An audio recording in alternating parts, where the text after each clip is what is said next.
Hey everyone, welcome to Baltimore County Fire Department EMS Academy. Welcome back. I hope you guys had a restorative summer. For those who I haven't met, my name is Sean Barinholtz. I am an anesthesia and ICU physician at Hopkins. I'm an active volunteer at Pikesville Volunteer Fire Company in Baltimore County, and I have the honor of serving as one of the associate medical directors for Baltimore County Fire Department. On behalf of Dr. Andy Pollack in the director's office in Baltimore County, on behalf of the EMS office, Chief Shenning, Captain Stewart, Captain Natz, and Captain Fitzpatrick, thank you so much for what you guys do every day. Thank you for your dedication to lifelong learning. A shout out today from Ashley Brooks. Ashley is a volunteer at Pikesville Volunteer Fire Company. She runs our platform tonight, and she also will be sending out in the chat a link at some point for you to click, fill out some basic information, and you can get your MIM CEUs. So if you want your MIM CEUs, keep an eye out on the chat at some point. We'll announce it as well. We'll be sending out a link, click the link and put in a little bit of information. Tonight, super excited to have with us Valerie Weir. She is the Domestic Violence Coordinator of the GBMC SAFE and Domestic Violence Program, and also functions as one of the forensic nurse examiners within the program. Throughout the almost 20 years that Valerie has been at GBMC, she has held many positions and filled many roles in the areas of gynecological and women's health. Valerie completed her forensic nurse training at GBMC in 2015. She's certified to care for adult and pediatric patients that have been victims of sexual abuse, rape, child physical and sexual abuse, intimate partner violence, and human trafficking. In addition to her work within the hospital, Valerie has made community education a priority. She has led lectures in county high schools, colleges, and other organizations within Baltimore County and the surrounding areas on healthy relationships, boundaries, internet safety, strangulation, domestic and intimate partner violence. Valerie serves on many, many county and state committees. She is a mother of 3 amazing tiny humans and 2 4-legged fur children. Valerie, thank you for being with us. Thank you for sharing all of your expertise. We appreciate you. No, thank you for inviting me here. And thank you all for taking time out of your evening to come and sit to me and listen to me talk. Like Sean said, my name is Valerie. I'm the Domestic Violence Coordinator and one of the forensic nurses at GBMC for the GBMC SAFE and Domestic Violence Program.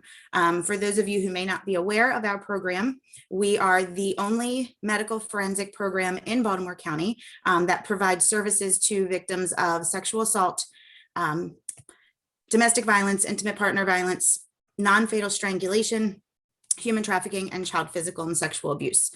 So any calls that come in throughout the county for usually sexual assault, child sexual abuse, and non-fatal strangulation usually come to us for services. Not only do we provide the forensic care, but we also provide victim advocacy for all of our sexual assault, our domestic violence, and our human trafficking patients. In addition to all of that, because many of our cases do end up in the courtroom, we do provide expert medical testimony when necessary in the court. So what I'm here to talk to you all about today is domestic violence, basically the dynamics and effects of it, how it has kind of changed over the last 16 months through COVID, and how it kind of affects your work in an EMS role. It's very similar to what we do as a healthcare provider, but I have to give you all credit because you are the first responders. So even though we often say that healthcare providers are one of the first people that victims or survivors of domestic violence will meet and be able to talk to. In all reality, if you guys are responding on a call and you're bringing them in on the medic, you guys are the first healthcare providers that they're going to come in contact with. So I always give a disclaimer before I start talking. Some of the information that we go over may be triggering with the statistics that I give you. the chances of either someone here with us today being a victim or a survivor of domestic violence, or you knowing someone who has been a victim of domestic violence is very high. So if anything that I talk about is triggering, feel free to turn your camera off. Feel free to mute me for a couple minutes. And if you ever have any questions or if you need something clarified, I am happy to answer phone calls, emails, whatever it is that you need after the presentation. Anything I can help you or a friend or family member with, I'm happy to do. So today we're going to go over the different types of violence, the different types of domestic violence, the dynamics and the cycle of violence, the impact on a person's health, indicators of abuse, how we can treat them, and the mandatory reporting considerations for the state of Maryland, how to approach them in a trauma-informed way, and then appropriate interventions and resources and referrals. Depending on how long it takes me to go through this stuff, I do have some slides at the end on the effects on children and younger populations. If we have time, we can go through all that. If not, I have sent my slides to Sean. I think he's putting them in the chat. So you all, those are probably my more detailed slides, so you guys can read over that stuff if we run out of time. If you have any questions, please put them in the chat. I have delegated that task to Sean, so he will interrupt me with any questions at any given time, but you don't have to wait to the end. I like kind of having a little bit more of a conversation with you all while we go through this. So when I talk about domestic violence, what is the first thing that comes to your mind? What do you think of when I say domestic violence? For most people, it's going to be physical. It's going to be that actual injury to a person. But there's so much else that goes into domestic violence. As a formal definition, it's going to be a pattern of coercively controlling behaviors that exist within an intimate relationship. And when I say intimate relationship, it can be either a current existing relationship. Sometimes they live together, sometimes they don't live together, sometimes they're married, sometimes they're not. It could also be a relationship that has ended and two parties aren't no longer living together. Or it could be a relationship where there's a child involved. So they may not be together, but they still share a child, so they still have to interact. All domestic violence or intimate partner violence it's a means of power and control. All of these behaviors and all of these tactics that an abuser will do is in order to maintain that power and control over their intimate partner. They're behaviors that are either going to physically harm the person, arouse fear or put fear in them that they will harm them, or make them do things by force, threats, or intimidation. Domestic violence does not discriminate. We see patients from every socioeconomic level, every race, every religion, every gender. It does not discriminate at all. So you guys are going to come into contact with a number of different people from different backgrounds. Just a few statistics. 1 in 4 women and 1 in 7 men have reported being victims of some sort of severe physical violence by an intimate partner. Now, the other statistic that I can give is it's 1 in 3 women and 1 in 4 men will experience some sort of domestic violence in their lifetime, but not necessarily the severe physical violence. 30 to 60% of perpetrators will also abuse the children in the household, whether physically or emotionally or verbally. 50 to 60% of women who are on welfare or living in poverty have been victims of domestic violence as adults. Domestic violence is the #1 reason for homelessness. And 32% of women who seek treatment in an emergency room or an inpatient center or an ambulatory care center are being seen specifically for injuries related to domestic violence or a domestic violence incident. So these statistics here were pulled from Maryland Network Against Domestic Violence. They're homicide statistics from 2019. In 2019, there were 29 Marylanders that lost their lives related to domestic violence. 20 of them were intimate partners. And 3 bystanders died. So 2 individuals were killed by their daughter's husband and 1 woman was killed while aiding and trying to help someone. The most common, sorry, I have to move my screen because your wonderful faces and little boxes with your names are in my way. The most common method was with a gun. 69% of those fatalities, a gun was involved in the incident. And then the highest the deaths by jurisdiction, as you can see, Baltimore County had the highest, and that's not a fluke. Since 2005, Baltimore County has had the highest number of domestic violence related EMS and police calls, as well as the highest number of deaths. In comparison to 2019, in 2020, and this is a statistic that was given to me by a colleague, so it has not been published yet by Maryland Network, but in 2020, there were 56 fatalities related to domestic violence as compared to 23 in 2019. So as I said before, domestic violence isn't just the physical aspect of it. There's so many different faces of domestic and intimate partner violence. So we'll start with the obvious, the physical abuse. This is where you're going to see the hitting, kicking, punching, hair pulling, grabbing, the physical forms that we typically think of. Most of the time, if you are responding to a specific domestic violence call, it's going to be because of a physical assault or because of a strangulation. And that's going to be a situation that you know you're walking into. What I'm here to kind of give you information on is the other types of abuse that you may not see, the calls that you're responding to for abdominal pain, but there may be other signs in the interactions with that person and their partner, or in inconsistencies in her injuries that might trigger you to ask a few more questions or try to figure out if there's something else that may be going on in the situation. Because these physical ones are kind of straightforward and you know what you're walking into there. So emotional and verbal abuse, this is going to be one of the most common tactics in any form of domestic abuse type relationship. Typically, these relationships start out with the emotional and verbal abuse and manipulation. It's going to be insults, putting you down, embarrassing you in public, telling you what you can and cannot do, not giving you trust, damaging your property, acting very jealous and possessive, telling you what you can and cannot wear, threatening to harm you, your kids, your family, friends, pets, etc. That's all going to be that emotional and verbal abuse and manipulation. Financial abuse is someone who's basically going to be controlling your money. If one or both if both partners are working, typically the abusive partner will take control of the victim's paycheck or the victim's access to money, even if both parties are earning and bringing and contributing to the household. In the event where the victim is not working at all, we often see that the abuser will just control their access to money.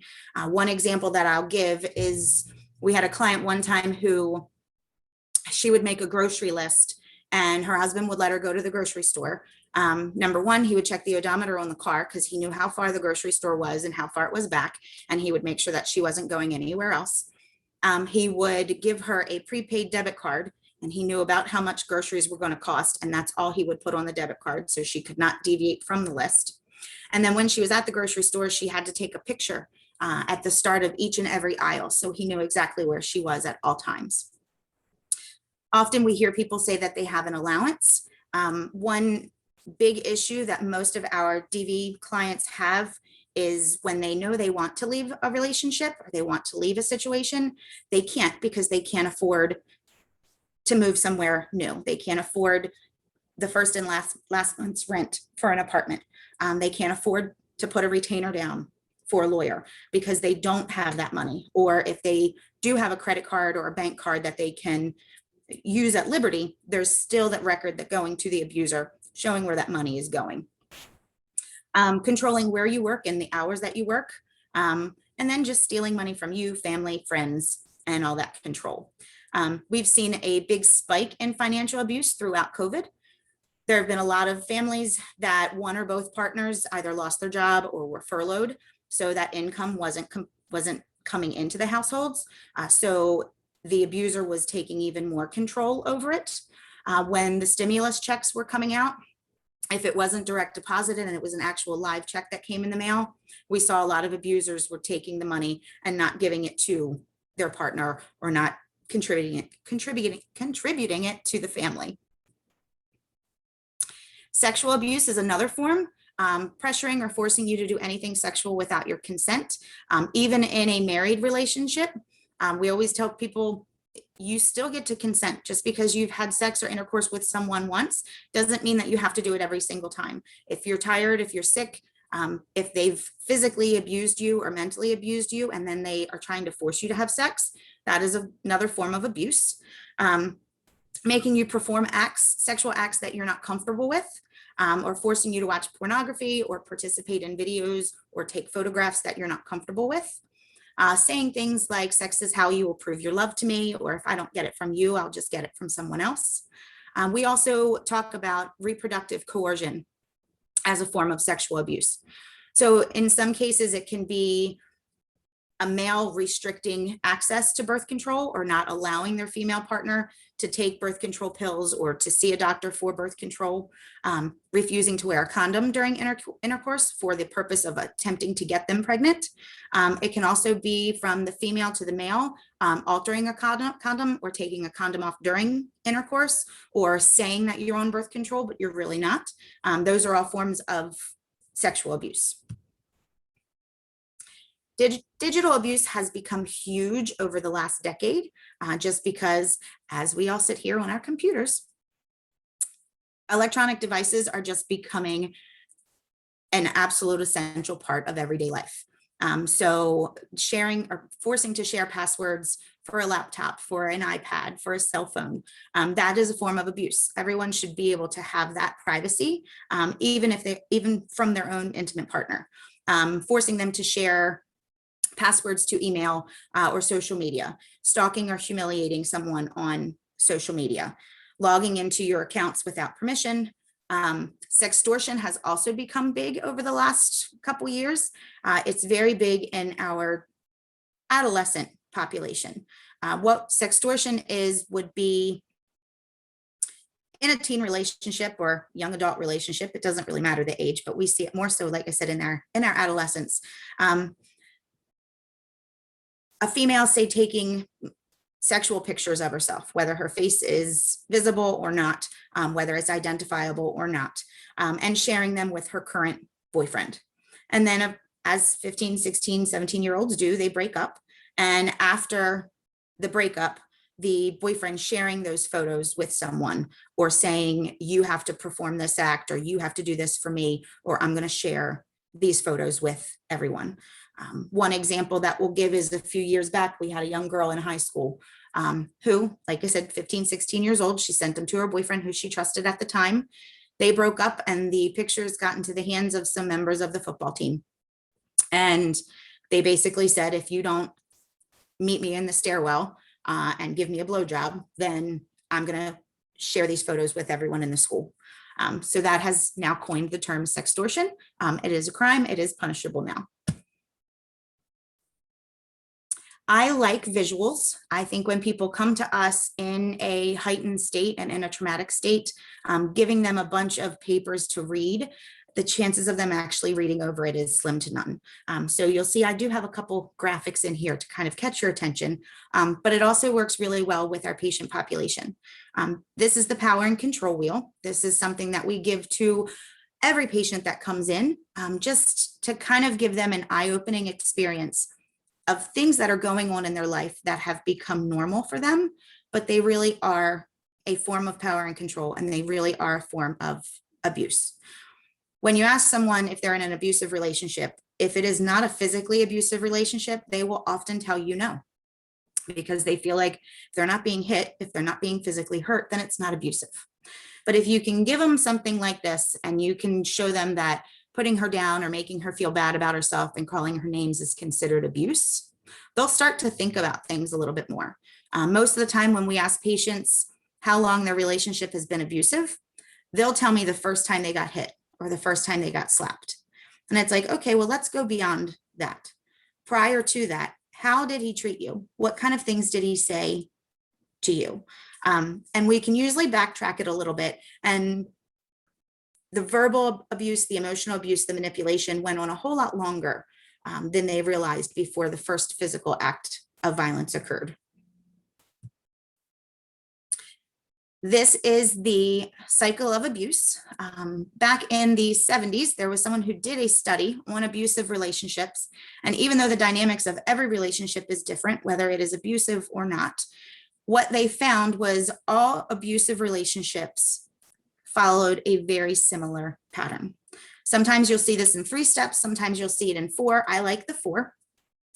If you start over on the left, the calm, that's kind of the everyday living. This is how they function in day-to-day life. It moves on to the tension building phase. This is typically when the survivor or the victim will start to see different changes in their abuser, whether it's a bad day at work, whether it's the kids that are causing problems at home, if it's a loss of a job, anything that's going on, you'll start to see the tension build. That builds up to the abusive incident. Most people, like I said, will look at the abusive incident as that physical act of violence, but it doesn't have to be a physical act of violence. It can include a verbal argument, an emotional put down, coming home and just unloading on the victim about everything she does wrong at home, at work, with the kids. All of that can be considered an abusive incident. Typically after that, they enter the honeymoon phase. The abuser will often apologize, show remorse. They may beg for forgiveness. Sometimes there's gifts involved. There's usually promises of them never doing it again, which are usually obviously not true. And then after that honeymoon phase kind of trends off, they start to enter that period of calm again. And if you talk to someone and you go through the different incidences throughout their relationship, you can still see the same pattern. So why don't victims just leave? It's very easy for an outsider looking in saying, why does she keep going back? Why does she keep putting up with this? No one deserves to be treated this way. And I wholeheartedly agree. But statistics will show that it takes an average of 7 times for a woman to leave an abusive relationship. So even if you do see someone who has left an abuser and you think, great, commend them for making the decision. Tell them that you're proud of them for leaving when they could. One of the worst things people will hear is, what took you so long to leave? So if you think back to the cycle of abuse in that honeymoon period, there's going to be times where he says he loved me. She said she was sorry. She said she would never do it again. Many people feel like they didn't have a way out. We talked about finances earlier. If you throw children in the mix, that just compounds things, because if the victim isn't working and doesn't have income and needs to find a job and needs to find somewhere to live with her and her children, and also find a daycare so she can go to work, sometimes it just seems like the whole world is stacked against you to leave these situations. I was too embarrassed to tell anybody. There are so many people that come into our office and the only reason they're talking to someone about their abuse is because their injuries were so bad that they had to come to the hospital and they had to meet with us so photographs could be taken. Often prior to that, these people will hide it as much as they can. They will make up excuses for their partner in order to not talk about it. If you see the bottom left, I didn't want to leave my pets behind. Getting into this role, I was very surprised at how many people use their pets as a reason to not leave. But I also learned that a lot of abusers will threaten the pets. If there's a little dog or there's a cat that the survivor is very attached to, a lot of times they will threaten it. We've had multiple cases. I had one man call his partner, actually, they had a puppy, and he said he kicked it like a football. And I don't know about you, but I got a visual in my head and it made my skin crawl and my heart drop. And it just amazes me how many people will not only threaten pets, but will actually go through with hurting a pet or killing a pet. I feared for my child. Yes. Somebody said as a male victim, sometimes you endure the abuse because it's mentally easier to stay than leave. Yes. And did you say for a male? Did that say for a male? I'm sorry. Yeah, for a male victim. It is. So one thing I probably should have said at the beginning with the statistics, those statistics come from cases that are reported. So we take those statistics at face value, but just know how underreported these crimes are, and how underreported it is in the male population. There is still a stigma, whether it's a same-sex relationship or a heterosexual relationship, there's still a stigma behind men. I think we've hopefully made progress over the last couple years to make it a little bit more comfortable for males to reach out. Our male population has increased, not as much as I would like to see, not because I want to see more men being abused or hurt, but I want them to feel comfortable coming and getting the help that they need. In the bottom right, where it says, I feared for my child's safety, one unfortunate thing in, I know in the state of Maryland, and I'm sure in some other states, is when a couple splits and there are children involved, it is very difficult still in the court system to prove domestic violence. Therefore, there's a lot of people that will stay because they're afraid of having to split custody of the children with their abusive ex. Whether the ex has been physically abusive to the children or not. If they've been physically abusive to the children, it becomes a little bit easier. But if they haven't, and it's verbal, emotional, and manipulation with the kids, those are things that are very difficult to prove. So a lot of people will stay for the kids just because as an adult, they think they can endure more and they can keep the kids safer in that environment versus the fear of, like I said, of having to split custody. Are there other questions before I go on? No, that's what we have Okay. so far. Okay, no, there was a 3 popped up. I just wanted to check. So how does all this abuse affect someone? Sorry, you know, some people, Val, could be texting you directly. No, I just pulled it down. It's all you, I think. Okay, cool. Thank you, though. So how does the abuse affect someone's health? The obvious, the physical, someone that you see with acute injuries, you're going to see marks, bruises, scars, lacerations. Often they will be in chronic pain. Sometimes they'll just have the psychosomatic symptoms where they don't know where the pain originated from. A lot of times, years of enduring this abuse, we'll start to see people with those psychosomatic symptoms, unexplained headaches, unexplained chest pain, generalized body aches, abdominal pain. They're all very common amongst someone who's been living in an abusive situation for a long time.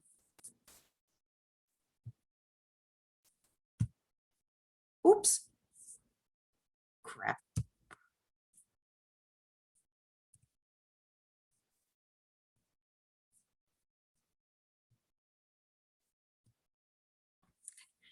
Psychological health.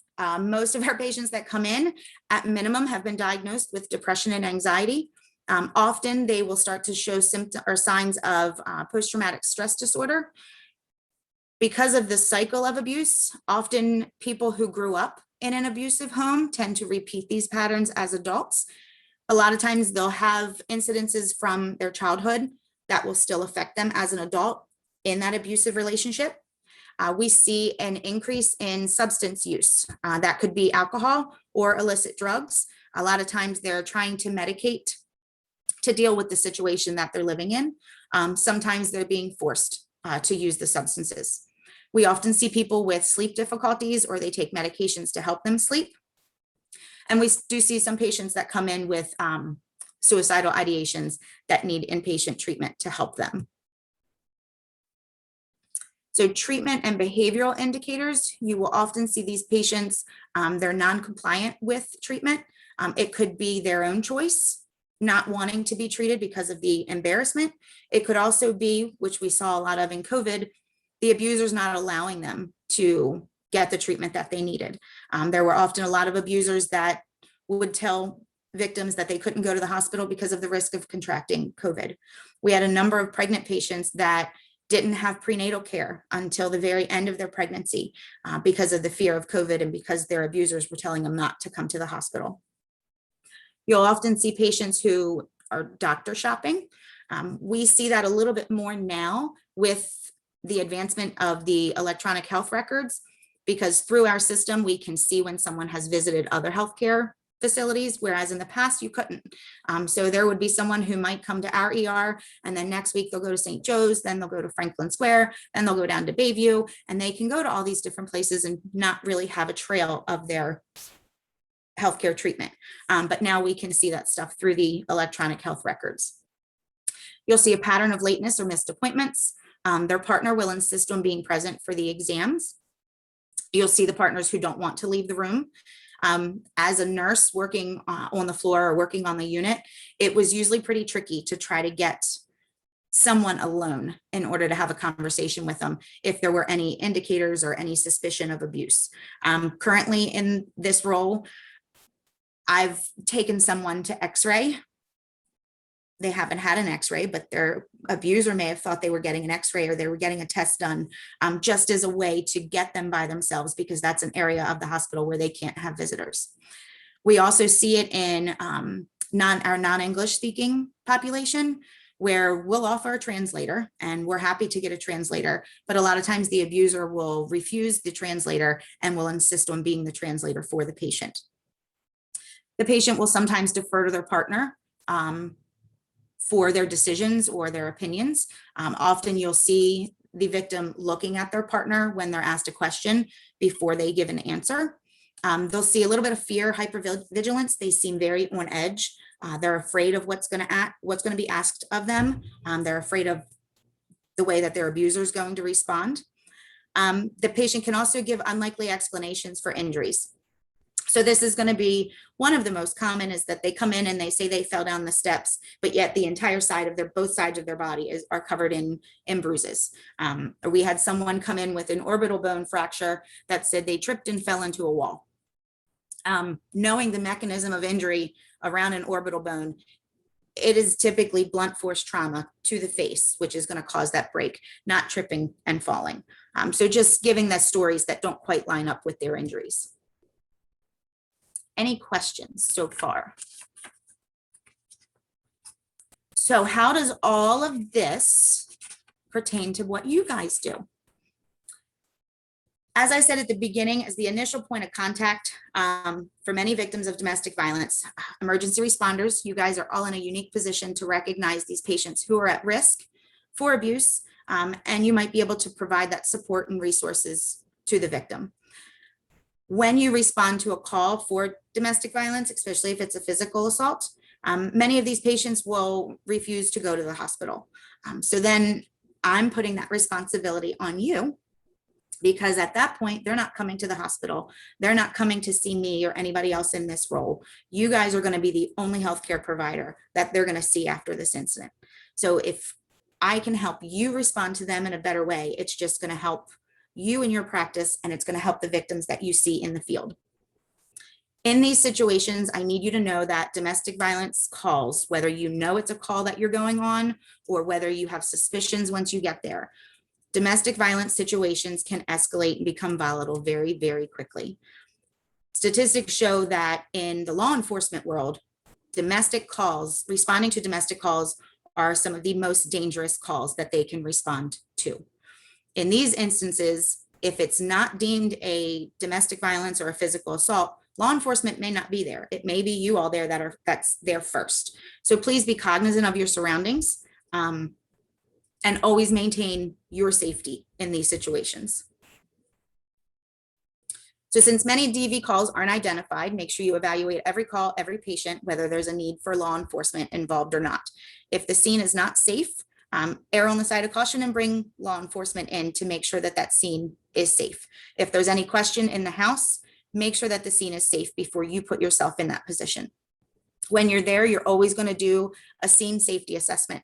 Always be cognizant of who's coming and going, how many people are there, and what type of area that you're in and what could possibly happen depending on where you are. And then obviously the patient safety assessment. So when you're there, take notice of the presence of who's there.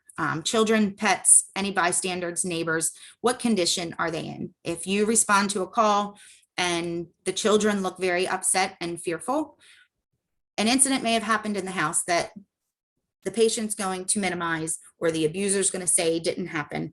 So just keep an eye on those people that are in that area.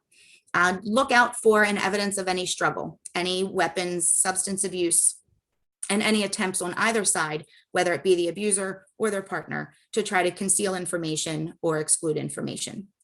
Be particularly careful for these calls if it was a 911 hang up, if someone called and then partway through the conversation, the call cut off. If there's a history of suspicious calls from this specific residence, or if you're met at the door by and denied access to the house, typically by the abuser, who's going to say that the victim is fine, doesn't need medical care, and that you all can leave. Those are going to be the situations where I need you to be a little bit more hypervigilant about what's going on around you. Always identify yourself. In these situations, it's always best to keep two of you together, not one person in, one person out. Attempt to speak to the patient privately, which can sometimes be difficult, especially in an abusive situation. That abuser wants to maintain control. Part of it is they don't want to get in trouble. They don't want to be arrested. They don't want charges, but ultimately they still want to maintain control. They still want that victim to know that they're there. They still want that victim to make decisions that are in the abuser's best interest. Avoid treating patients in the bedroom or the kitchen. You always want to be somewhere where you have an out and you have a way to get yourself out safely. Try to limit the number of people that are there when you're providing care. Let them walk you through the house. Don't let them behind you. And don't be afraid to use your ambo. Come up with an excuse. If you can't get someone by themselves, say that you don't have the proper gauze in your bag, or you ran out of something in your bag, and say, let's walk out and we'll take care of you out there, or we can treat you in the back. Try to use an excuse to get them away from the abuser and in a place where they might feel safer to disclose something or to answer your questions a little bit more honestly.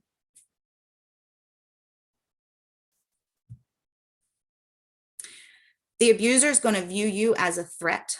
Even though you are there to help, you're still a potential person that could cause harm in their relationship and in their situation. Avoid touching the abuser, crowding, making them feel like they are losing control. Not only do they want the control over their victim, but in that situation, they're going to want control over you as well. Be as non-threatening and as non-judgmental as you can. Always stay calm and maintain a safe distance between yourself and the abuser. So different things to look out for.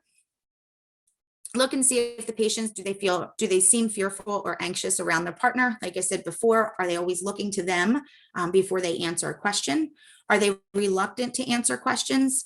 Are they saying that an injury happened days ago and they're just now calling for medical help? Why was there a delay in seeking treatment? Observe the partner. Do they seem angry? Are they belligerent? Are they minimizing the patient's needs? Are they refusing to allow you to take the patient to the hospital, even if the patient wants to go with you? They're focusing on something minor. If you show up for abdominal pain, or if you show up for a broken bone, or say a physical assault, and they're talking about a headache, or they're talking about something else, pay attention to that. If they're trying to maximize these minimum health concerns versus the real problem, that's going to be an issue. They're also going to try to control, like I said, their interaction with you. They're going to want to control the patient, and they're also going to want to control you in these situations. Hey, Val. Yes. So what is the hospital's stance about children coming with the abused parent, especially when this can be the determining or deciding factor in them accepting transport from EMS? I don't know if I can answer that. If there's law enforcement involved, we've often had law enforcement come and bring the children. Just because from our point of view, we want someone to come in and get treatment. Often the patients that we're seeing from a domestic violence situation have been strangled. If they're willing to come and see them, and I have the manpower, bring your kids, and I'm going to make sure that they're safe as well. Also, in those situations, which I will get to a little bit later, if the children are present and the children witnessed it, or a child tried to intervene, that's a mandatory report. So law enforcement would be there. Law enforcement can call CPS and temporarily provide care for those kids so mom can get care. But like I said, I can only answer from our program's point of view. I don't want to answer on behalf of my ER or another ER. Oh, this is one of my tiny humans. Say hi. Hi. Sorry about that. They're usually pretty good when I do this stuff. But I don't want to answer on behalf of our ER as well as the other ERs in the surrounding area. So I apologize for not having an answer for you. Was that the only question? Yep, that's it for now. Okay. So in your assessment of the patient, observe if the patient has multiple very vague complaints. If, like I said, their story is inconsistent with the injuries that they're showing. And then if you respond to a call and the woman is pregnant and she has some unexplained injuries during pregnancy, that should kind of be a red flag for you. Yes, pregnant women, our balance is a little off. Sometimes we're a little bit more clumsy. But one thing statistics has shown is that domestic violence during pregnancy and that immediate postpartum period is very high. So if you're encountering a pregnant woman with injuries, just kind of be aware of what else is going on in that surrounding. Look for injuries that would result from defensive actions. So if you see someone with a broken arm, or if they have cuts or lacerations on this part of their arm from protecting themselves, that would be a defense wound. Look for injuries that are in the shape of an object where they hit with something, whether it be something from the kitchen or were they pushed into the doorknob and there's a mark on their side. Look for injuries on places that are normally hidden. A lot of abusers will inflict harm on the patient in areas that can be covered. So you'll see them on the torso, you'll see them on the upper legs, because those are places that can be covered. They will have a lot of injuries on their face, but often they won't go directly to their face. They're going to go from their neck down to inflict those injuries. So you're going to want to look for injuries and stuff there. Look for injuries on other victims, the children, if there's any elderly people living in the home, and as well as pets. Patients are coming to you and they're giving physical symptoms that are related to like stress, anxiety, or depression. If they're talking about the persistent headaches that are unexplained, chest pain, back pain, abdominal pain.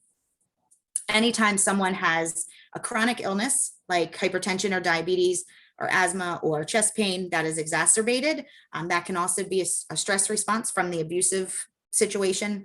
And then, like I said before, an increase in substance abuse and suicidal ideations. So I was talking about injuries. Hey, Val. Yes. So the our participant added some comments. She said, I asked because it seems to be a growing concern and law enforcement does not accept responsibility, stating short-staffed or the parents adamantly refuse PD interaction with their children.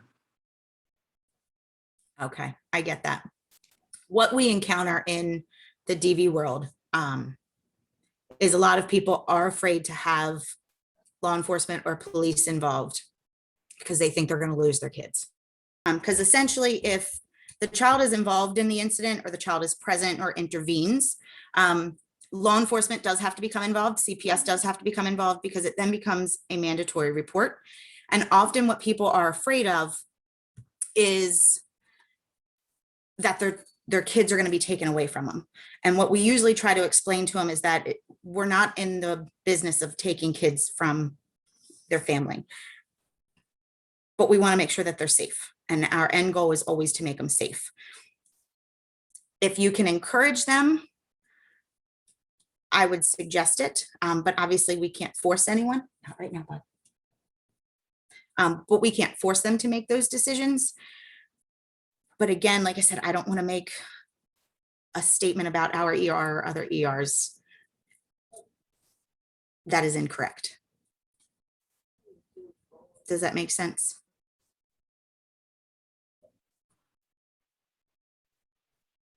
Yeah, I think we can keep going and we'll put it in the chat if folks want to follow up on that point. Okay. So I talked earlier about where you could find injuries. So this slide here just shows some studies on where the most common injuries will be found. 14.5% on the head, 33%, which is going to be the largest, on the face and neck. These are going to be in more of those acute incidences that you're responding to. For the most part, outside of those acute incidences, the daily abuse that someone's going to endure is actually going to be from the neck down.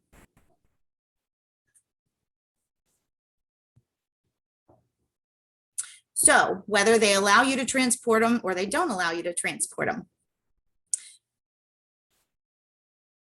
First and foremost, be non-judgmental and open with them. They've likely been living in this situation for a lot longer than they want to realize. Let them know that you're concerned about their safety. Let them know that there are people out there that want to help. There's a lot of people that don't realize there are so many resources available throughout the county and throughout the state. They think that there's a hotline. That hotline reaches so many other places that can help with legal issues, housing issues, monetary issues, the whole gamut. If they're allowing you to transport, attempt to get them to come alone. Now, I'm not talking about the kids, I'm talking about the abuser, because that abuser is going to want to ride with you to the hospital. If there's a way that you can get the patient alone or get the patient to agree to be alone, that'll give you an opportunity to be able to speak with her. Provide the appropriate care. If you can get them alone, let them know that there are people to help. Let them know that this is a common problem and it's something that we're aware of and that they're not alone. If you are taking someone and the abuser is with you, or you know the abuser is following, that's information that the receiving hospital should know, depending on what you saw at the scene, depending if there's any questions about weapons. If at the home they're saying, no, there's no weapons, and in the ride to the hospital, she says, oh no, he's got a gun in the bedside drawer. That's something that you need to alert hospital security about and the hospital staff, so we can take the proper precautions to keep the patient safe, to keep the other patients and the staff safe. Also, try to be aware of whatever area you work in and the hospital that you're most commonly taking patients to. Find out if they have a DV program. Patients who come to GBMC are very fortunate that our program exists. Not only do we provide that medical forensic treatment for them, but they also get a victim advocate every time they come in. Even patients that don't come in for sexual assault or domestic violence will get a victim advocate. If they come in to have eye surgery and they disclose abuse, we're going to send a victim advocate to go see them. If they come in to have a baby and there's any question about the dynamic between her and her partner, we're going to send a victim advocate to go and speak with that patient. Not every hospital has that. I have colleagues that work at other neighboring hospitals, and I've asked them, do you screen your patients for abuse? They say yes. And I say, okay, well, what happens if someone screens positive for abuse? It may go to care management, it may go to a social worker, but they don't have a designated, not all hospitals have a designated domestic violence group that will respond to these patients. So if you're taking them to a hospital that doesn't have DV support, it might be on you to let them know about the resources that are available throughout the county. And it's okay to ask questions. A lot of times people in these situations, they will try to hide it. They feel very alone. They feel like no one is going to help them. If you extend kindness and compassion and show that you genuinely care about their well-being, they will probably open up to you more than you think. It's okay to ask those direct questions of, has anyone ever hit you? Has anyone ever tried to injure you? And it's okay to get specific. What we have learned, because you'll notice my third question there where it says, has anyone ever strangled you, choked you, or put their hands around your neck? We had to add the part that says, or put their hands around your neck, because a layperson is going to say, he choked me. We all know it's a strangulation, but if you say, has anyone strangled you? They may not want to answer. They may not say yes. They may not realize the severity of it.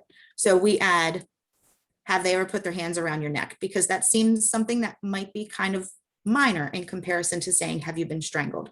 So it's okay to get detailed in those questions to try to get a little bit more information. Ask someone if they feel safe at home. Ask them if they are in fear of anyone that's living in their house. If they're talking about their medical condition and you notice that they have a number of bruises on their body or they have some unexplained injuries, you can say, in addition to what I'm treating you for today, I notice you have a lot of bruises on your arm. And if you notice that those bruises, some are red, some are purple, some are green, some are yellow, those are going to be bruises that happened over a long period of time. Some are healing, some are new. Ask them how it happened. Let them know that you believe them. Let them know that you're here to help. Always be non-judgmental. They know their situation better than we ever will. They may not even realize the complexity of the situation they're living in. Always ask them questions in a confidential setting. They're obviously not going to answer yes if the abuser is sitting next to them. Ask them about any indicators of escalating the risk. Ask them if over time the abuse has gotten worse.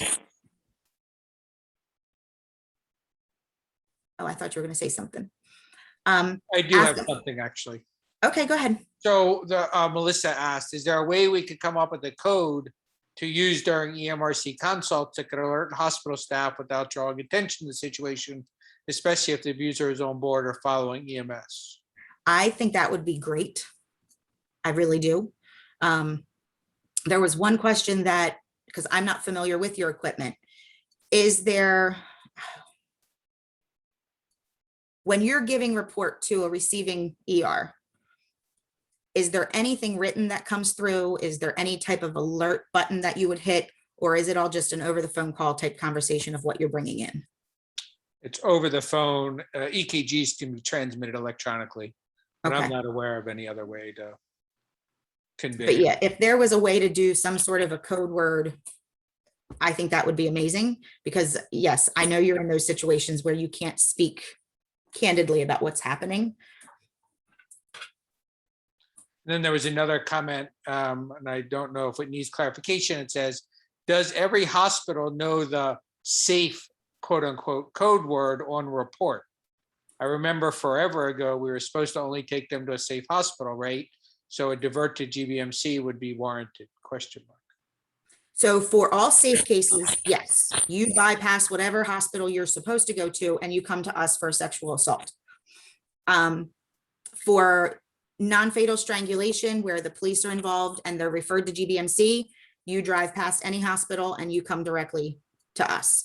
For a regular physical assault that you would respond to, or even if it's an abdominal pain that you respond to, but there's questions about domestic violence, that's still going to follow your protocol and you're going to go to the closest healthcare facility. Yeah, and I think for providers also, don't forget that online consultation could also provide guidance too, if a specific situation is encountered.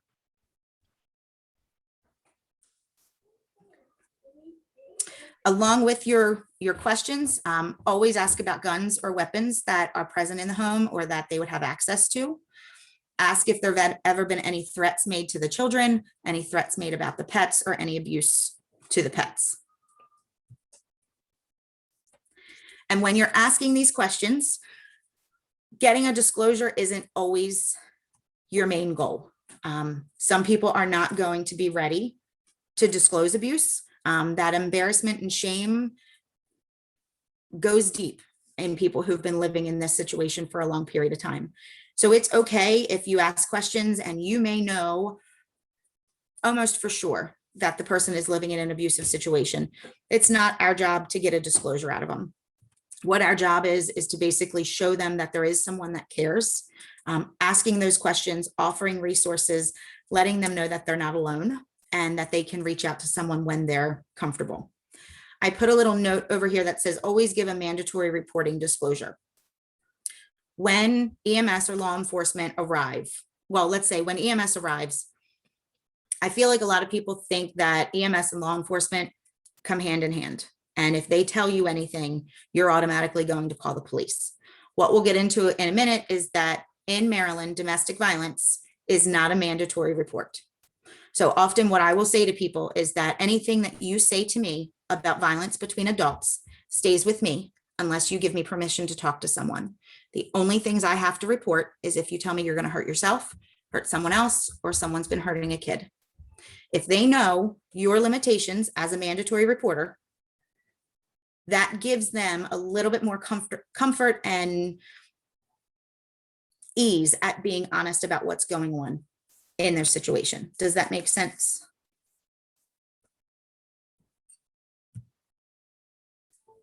So why do we need to ask these questions? Not only do we want people to get the help that they need, but domestic violence injuries are the leading cause of injury for women who are seen in an emergency department, and often their stories are not consistent with their injuries. 90% of women who've been treated in a healthcare setting have never received any type of DV specific services or assistance, so they don't know that these services exist. 44% of women who were murdered by an intimate partner had visited an emergency room within the preceding 2 years prior to their death. And out of that 44%, only 4% of them had ever accessed any type of community DV services because either they didn't know that they existed or they didn't feel comfortable reaching out. So it's our job to let them know that we're here and we're here to help. When you document, I need you to be detailed. Write legibly, use quotation marks. You can write down specifically what they said. Patient statements are not hearsay. You heard them directly. When you're documenting what the victim states, write that this patient stated that this happened, not that they alleged. We often compare that to someone who you're seeing who has hypertension or diabetes. The patient doesn't allege to have diabetes. They stated that they have diabetes. If the patient states they've been abused, they've stated they've been abused. They're not alleging that they've been abused.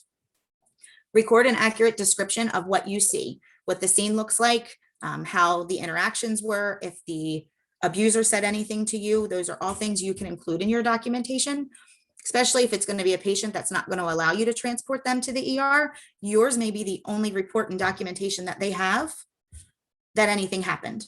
One thing in physical abuse is the injuries are there when the event happened, but once they've healed, it's as if that never happened. So be as detailed as you can in your documentation. Go over their options with them, offer resources. Ask them, do you know that there's people that want to help? Do you know that there's organizations that will help you with housing, help you with legal issues, help you with counseling? A lot of people don't know that. They also don't know that most of them are free. I would say 95% of the resources that I give to people are absolutely free. And if they're not free, they're on a fee scale basis. So even if you are impoverished or if you don't have income, it usually ends up being free or next to free anyway. Let them know that there's 24-hour hotlines, that they can make a phone call at any point that's safe. If their abuser is asleep and they can make a phone call at 2 o'clock in the morning, there's someone there at 2 o'clock in the morning to talk to them and to do some safety planning with them. One thing that I'm going to encourage you to never say to someone is that they should just leave then. To some people, it's not feasible for them to leave, whether it be a job, kids, pets, whatever reason that they have. Also, when someone is leaving a domestic violence or abusive situation, that is the most dangerous time for them. That abuser is losing all control once that person leaves the relationship or leaves that home. And that puts them at an extreme risk of injury. Safety planning is going to be their best bet. So as much as we would like to say to someone, just get up and leave, it is often safer for them to get linked with DV resources in the county and do a strategic safety plan in order for them to get out as safe as possible. Additional things you can say to them is that you're concerned for their safety, the safety of their kids. Remind them that they don't deserve to be treated this way, because I promise you, they have often been told that they deserve this, that they did something to earn a beating, or that they're incompetent, they're a bad mom, they're a horrible wife. Whatever the case may be, they have been broken down so much. And hearing someone say, you don't deserve this, I believe you, I'm sorry this happened to you, those may just feel like words. To them, they're not words. It's a little bit of hope. It is an image of someone who can help. Maybe there is a way I can get out of this. Maybe there is someone who really wants to help me make things better. Any questions so far? So I touched a little bit already on mandatory reporting in Maryland. So in Maryland, domestic violence is not a mandated report. I will never be an advocate for it being a mandated report. In states that do have a mandatory reporting clause for domestic violence, they see a lot of people being discouraged to come forward and to seek medical care or to seek help, because if they know that a call is going to be made to law enforcement, they're not going to reach out and look for help. In Maryland, knowing that all of our services are completely confidential and that we maintain their privacy makes it more comfortable for people to come forward. It also gives us that time to do the safety planning for them and get them and their children somewhere safe in a more organized manner. Our role is to treat them, maintain their confidence, and maintain their trust. Mandatory reporting for child abuse and neglect. That is obviously a mandatory report. In order to report child abuse, you do not need to know that specifically something is happening to the child. If the patient is, if you're there for abdominal pain and you have suspicions of an abusive situation and you see injuries on a child that's there, but the patient is denying abuse, the partner's denying abuse, that reasonable suspicion that the child could be in harm is enough reason for you to make a child abuse report. Often I'll have people call about dynamics in our peds department. And it's like, dad's acting this way or mom's acting this way, and the kid has these injuries and it just doesn't make sense. And usually I'll say to them, everything you just explained to me is reasonable suspicion. If nothing's going on with the child and it is a healthy household, they may get a phone call and a visit from CPS, and they'll determine that everything's okay and that child is safe. And often people will say, well, what if I'm wrong? My response to that is, but what if you're right? What if this kid has been suffering and has been threatened that if they tell anyone, they're going to kill him, or they're going to kill their dog, or they're going to hurt their brother or sister? So that kid's keeping their mouth shut. If you're right and you're the person who reports and you save that kid from days, weeks, years of abuse, that's our goal. That's what mandatory reporting is there for. That being said, in a domestic violence situation, and I know I've mentioned this earlier, if that child witnesses abuse, if there's a child that intervenes, we will often see in strangulations, if it's like a preteen adolescent male child, it's not uncommon for them to try to pull the abuser off of mom. That is a CPS report. That is an absolute mandatory report. So what our providers do, let's say you show up someplace and there's some reasonable suspicion, but yet the parents will not allow the child to be transported. What in real time do you think our providers can do? What do you mean? Well, I mean, I guess, the thought about, calling police could be one on the spot, like not leaving the scene. Calling police could be one. Two, providers could leave the scene and then report to a central hotline. Mm-hmm. Yeah. So that's typically what would have, if it's an acute incident and they're absolutely refusing to have law enforcement called, it's still your responsibility to report. And the way that CPS works is depending on what call comes in, whether it's physical abuse, sexual abuse, or neglect or mental abuse, they have a certain amount of time that they have before they can respond to the call. So if it's physical abuse, sexual abuse, they have to respond to that situation within 24 hours, I believe, in Baltimore County. Thanks. So mandatory reporting in adults. I said domestic violence is not a mandated report, and that also goes for our older population. I've gotten phone calls before where there's a 75-year-old woman on the unit who has disclosed that her husband's been beating her or poking her with his cane or doing whatever. And they want to know if they should make a report. My question to you is that person cognitively aware and intact and can make their own decisions?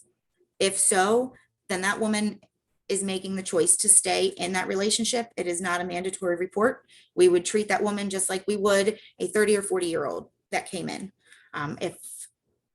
If that patient is reliant on their partner for any activities of daily living, if they cannot make their own medical decisions, if they're reliant on any type of care, then that would make them a vulnerable adult, and that would have to be reported. That becomes a mandated report. Does that make sense?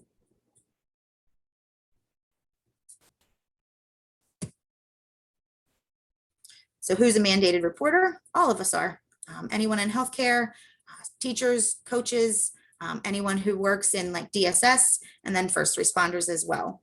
All suspected or confirmed minor victims of child abuse or neglect has to be reported. In domestic violence, if they're 18 years or older, they have the right to decline law enforcement. And one thing with this situation, I know we would often like to encourage them to call law enforcement, whether it be to press charges, to have someone arrested. But I need you to understand that in a domestic violence situation, there have been so many decisions that have been taken away from them, or so many decisions that have been made for them. Our job is to re-empower them. Our job is to educate them, let them know that there's someone there to help, and allow them to make the decision. They know what they're living in day to day. They know how that abuser, or they have an idea of how that abuser is going to react or what they're going to do. And if we try to force them to get law enforcement involved, or we force them to do something that they're not comfortable with, we may be putting them at an increased risk of harm or death. So always give them the information and allow them to make their own choices. At the end of it, always consider their safety at the end of the day. Any questions?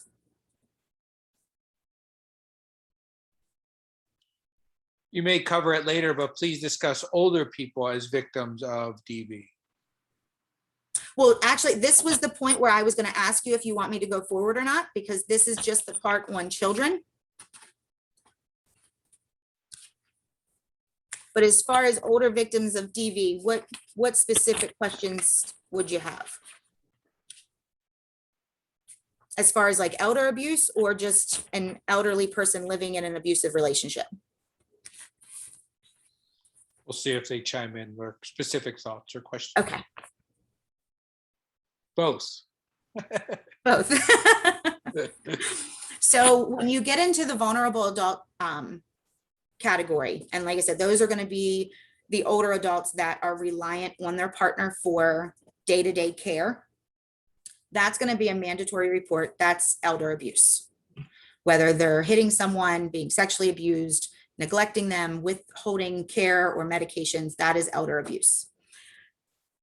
The one example that I give from the call that I got as an inpatient, it was a 75-year-old woman who was living in an abusive marriage, and they wanted to call and make an elder abuse report.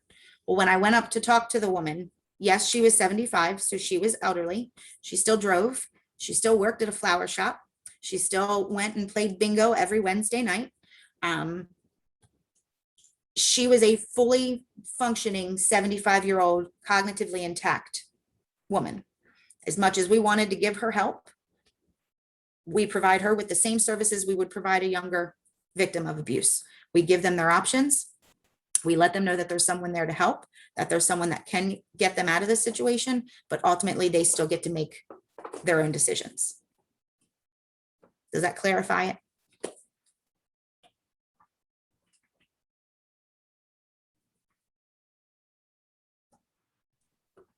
Yes, thank you. Mm-hmm.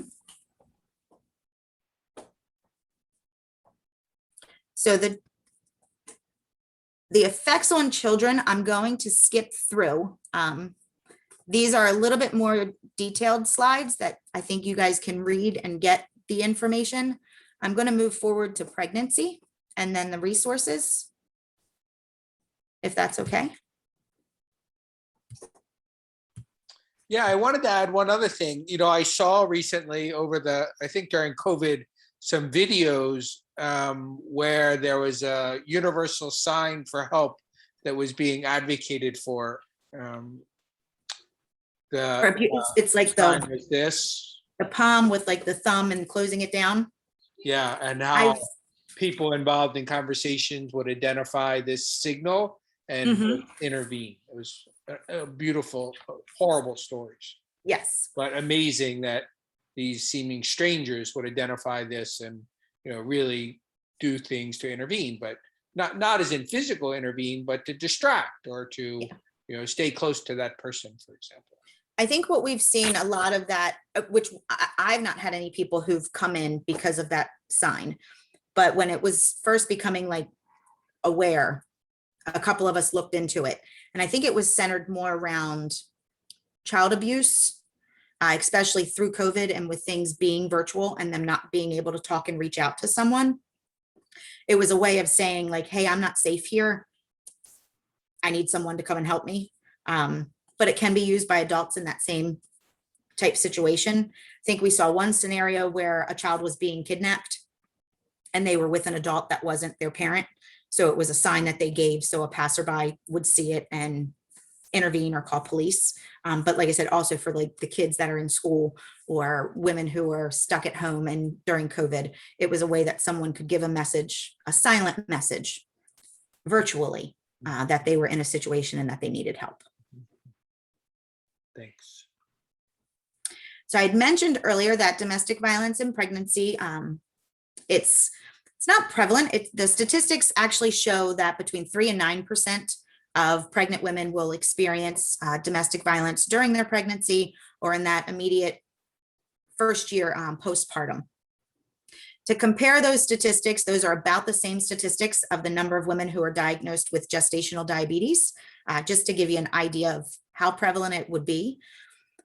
In pregnant women, there are higher rates of domestic violence. It comes with younger age.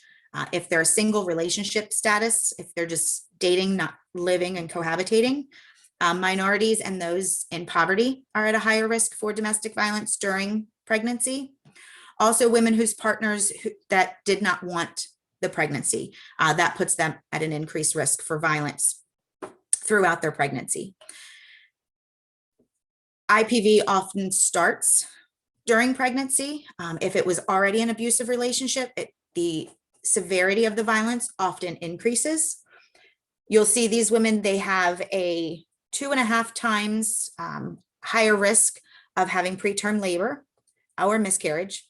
They are at a 5 times higher risk to have low birth weight, specifically giving birth to babies under 5.5 pounds. They're at a higher risk for anemia and bleeding, poor eating, which often turns into poor weight gain. They're at an increased risk for infections, tobacco and substance use, pelvic fractures, and placental abruptions as well. Val, what does IPV mean? Oh, I'm sorry, intimate partner violence. It's domestic violence and interpersonal violence are kind of interchangeable. You'll often hear people now say IPV more because we've learned it's not just the couple that's living together and married, which is often referred to as domestic, but it can be dating partners. It can be in the teen population. It can be between someone who you were intimate with, but you're not intimate with anymore. So it's just more of a broader term to use. Higher risks associated with domestic violence during pregnancy. Women who are exposed to chronic stress produce higher amounts of neurohormones that are released into the bloodstream, specifically oxytocin and vasopressin. At 17 weeks, cortisol can cross from the mom into the placenta. So essentially the baby is also having an increased stress response. These women are more likely to deliver prematurely or have a baby that is underweight or requires care in the NICU. And then even when they deliver a full-term healthy baby, they're at greater risk for developmental delays later in childhood. And they're also at an increased risk for metabolic diseases later in their life. So for our patients, essentially what we want to do for them is let them know that the resources are available. Get them connected to someone who can help them for safety planning, help them with crisis counseling. Even if they're not ready to leave, they're not ready to go into that safety planning process, having someone, a neutral third party that they can openly talk to and confidentially talk to through a counseling means can kind of give them the courage and give them the resources they need in order to leave the situation. Reinforce that most of the services that they are going to come in contact with are free and confidential. The resources that we provide include information on sheltering, counseling, whether it be in a group setting, like a support group, so they can kind of get that feeling that they're not alone, individual counseling, and there's also places that provide counseling for the children who've witnessed abuse. There's several organizations that will help with either legal advice or guidance, as well as some lawyers that will provide some services at no cost to help women in domestic violence situations. There's programs that will help with protective orders, not only writing them, but making sure that they're filed and they're compliant, and keeping you informed of when they're going to expire, if they need to be extended and that type of things.